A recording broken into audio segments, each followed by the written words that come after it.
A lot of us dream of getting out of debt and living a stress-free lifestyle. One of our neighbors has done it, and he's here to share some of his secrets. Al Riddick is the president and CEO of Game Time Budgeting. And good morning. Welcome to the show. We appreciate it. Thank you for having me. Well, we've got to go over this because you and your wife, Lisa, debt-free, even paying off your home mortgage. Yes, ma'am. What got the process started for you? Before I asked my wife to marry me, one of the first things that I did was interview a lot of couples who had been married for 30 and 40 years. So one of the answers that they said so far is one of the issues that affect most marriages is money.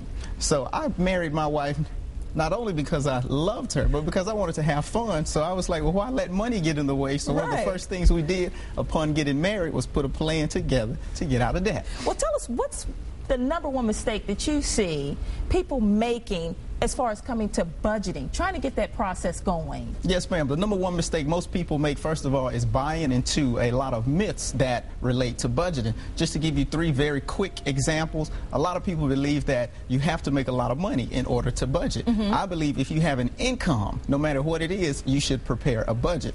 Secondly, a lot of people believe that budgeting does not lead to wealth. That, to me, is an oxymoron, okay? How else will you get there if you do not do the same consistent behavioral patterns over and over again? And last but not least, when it comes to budgeting, a lot of people think that it involves sacrifice. To me, budgeting is basically ensuring that you do not spend more than you take home. So how is that a sacrifice? Well, give us a practical step to get started. To get started, the first thing you want to do is, first of all, is pay attention to your net income. How much is coming into your household on a monthly basis? Also, after that, you want to go ahead and get a sheet of paper and a writing utensil and write down every expense that you incur throughout a month. If you give your money a plan, your money will not misbehave. How can we improve our cash flow, though, especially if we feel like everything is going to pay the bills? The first thing you have to do when it comes to cash flow, you have to make a conscious decision that you want to do it, first of all. Secondly, again, going back to what I said earlier, you have to write things down so far as the goals that you have in mind for your particular budget.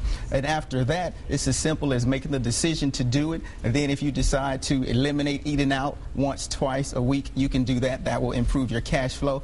You can also do things like minimizing the plan that you have on your cell phone bill, for example. So that is another example of improving your cash flow. Last but not least, we can all find alternative means of employment. Sometimes that may mean a second job, or just implementing a particular skill that you have and marketing it to others. And you have a book here, too, Plays for Financial Fitness. You say a lot of money issues emotional. Yes, ma'am. That is correct. You have to understand your map. And when I say your map, it's your motivations, your attitude, and your perceptions. So when it comes to your motivation, what is it that's triggering you to spend money? Have you had a bad day at work?